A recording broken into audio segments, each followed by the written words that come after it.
You're listening to the Effective Statistician Podcast, a weekly podcast with Alexander Schacht and Benjamin Piske, designed to help you reach your potential, lead great science, and serve patients without becoming overwhelmed by work. Today, I'm talking about a story that happened really. I met someone that I have never met before, and I needed something really urgent from that person. How did I do it to convince this person to give it to me in only 10 minutes? So stay tuned for this episode. Influence. Lots of the people around us talk about this all the time. You probably hear it from your supervisors, you probably read it on LinkedIn. By the way, if you're not there, then hop over and follow me there.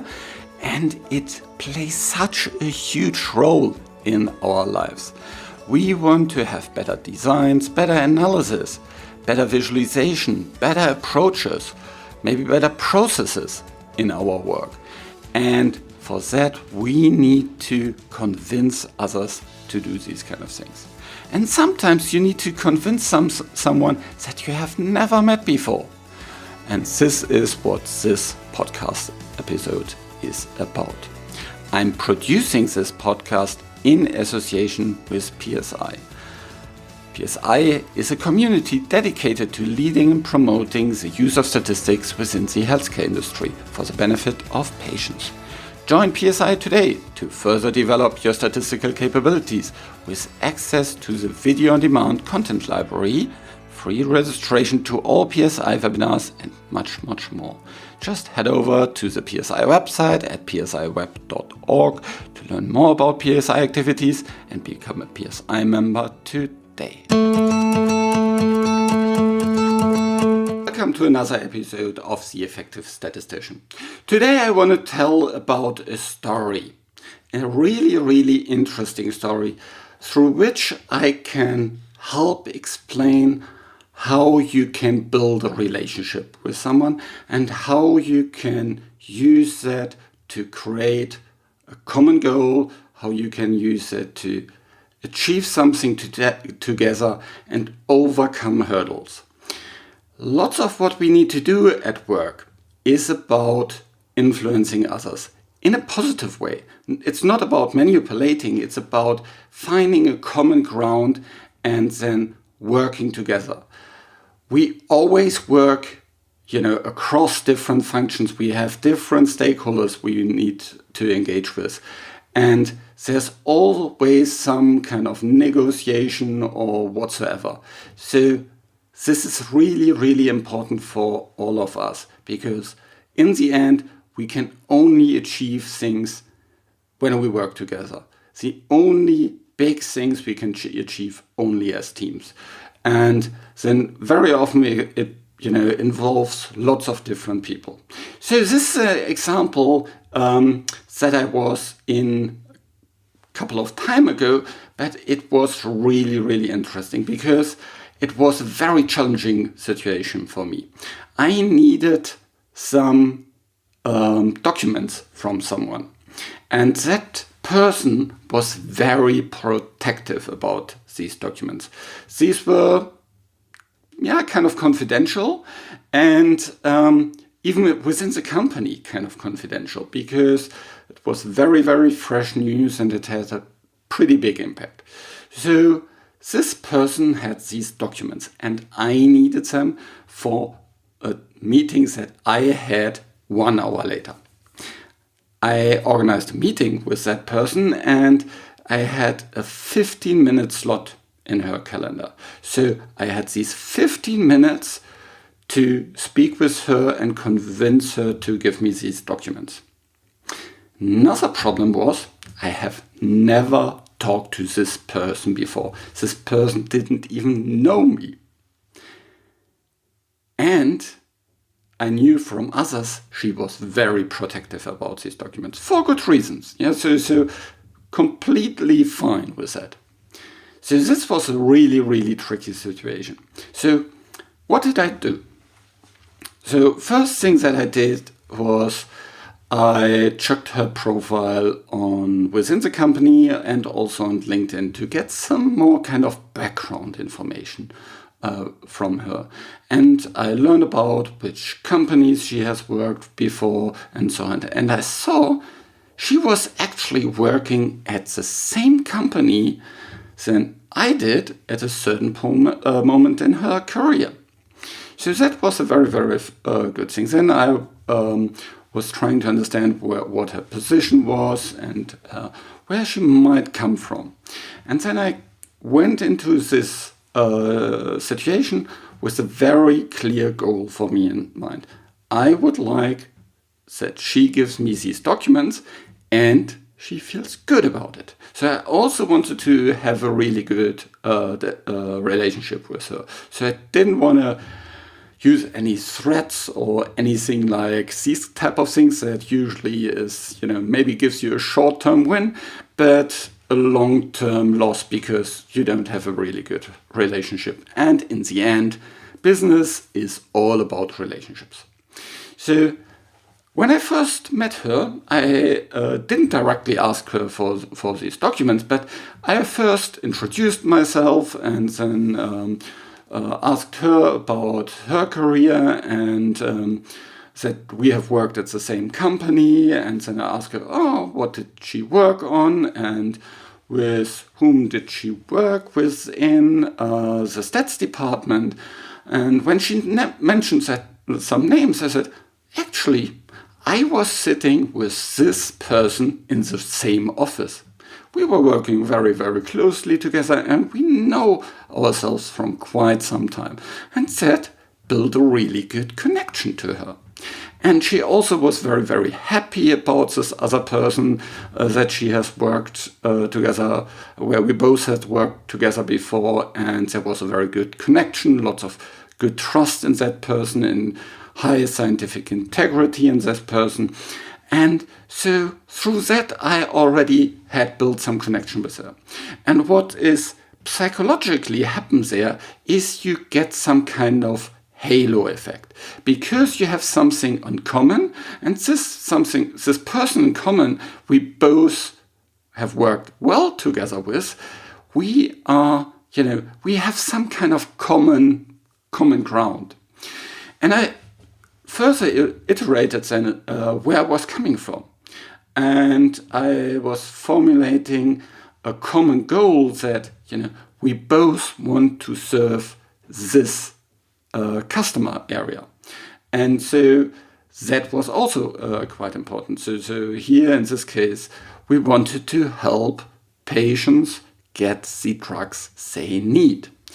And so that also helped to build a connection. And also then I re-emphasized that I really care about, scientific integrity and giving credit to the right people. And I was valuing, how much she was contributing to this goal, what she has done in creating these documents, and that it's a lot of work, and really crediting herself. And this kind of common goal then helps you to show that you care for the other person. That is really important. The other thing is that through that I was also talking about my character. Yeah, what are my values? My values are, having scientific rigor and giving credit where credit belongs, and also have, a common idea on what's right. So these kind of efforts and played off, and we were discussing further about it.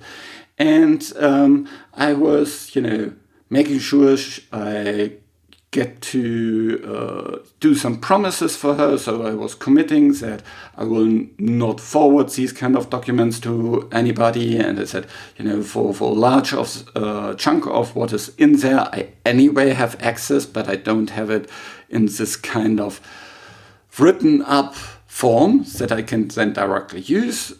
I would probably need a couple of weeks to do that all by myself, but in principle I could. And so that really helped to establish a common goal. And I was also thinking, here in my area, we need to work more closely together with. There's a lot of, things that we are working on that you could benefit as well from. So showing her really that I care and that there's a lot of positive things that we can work together on. And then I really got this document that I needed. Yeah. And then I was following up with her. I was, giving her credit in the meeting where I used it. I followed up with her and saying, thanks so much that you helped me with that. And I followed up a couple of later times as well. And that helped me build a long-term relationship. Just recently, I had another meeting with her, and we were talking about a couple of different things and how we can work together and to also solve another couple of problems. And so through that, you can iterate and iterate and iterate. And that is an example, a very, very interesting example that shows you how you can build a relationship, how you can really get on a common ground with someone by first getting a connection, creating a common goal that you both want to work towards. Yeah, so that is really important because then you are already aligned. If you can't find this common goal, then it's really, really tricky to get on the same page. The other thing is you show that you care about the other side and that you have competence, and the person thinks you will not trick them, you will not harm them, you will not play games with them, so that they see you have a common set of values similar to theirs. And this is really important. Of course, then you need to hold to these promises and you need to follow up. But these are the essential steps that you can do. So prepare for your meeting, learn about the persons involved, see how you can build a connection, and then walk through these different steps. Okay, this was a rather short episode today, but I think it shows you how you can build a connection, how you can build a relationship, and it always works the same. Sometimes, it takes longer, it takes, more connection, more exposure to build these relationships. By the way, this is why one-to-ones are so important. This is why meeting for coffee is so important. This is why meeting face-to-face and maybe having a dinner together or having, lunch together or going to an event together is so important, because that helps to build connections and helps you to understand where the other side is coming from. Of course, you need to ask. You need to listen to the other side. This is also really important. Don't go into a meeting and then just talk, because you don't really have information where the other side is coming from.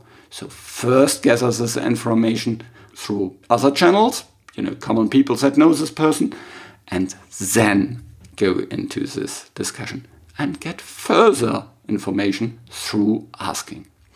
So now I'm really done with this episode. So have a great day and talk to you next week. This show was created in association with PSI. Thanks to Rain, who helps with the show in the background. And thank you for listening. Head over to theeffectivestatistician.com to find the show notes and learn more about this podcast to boost your career as a statistician. Tell your colleagues about this podcast. They will benefit from it very, very likely as well. And don't forget to join LinkedIn and follow me there to learn more about being an effective statistician. Reach your potential, lead great science, and serve patients. Just be an effective statistician.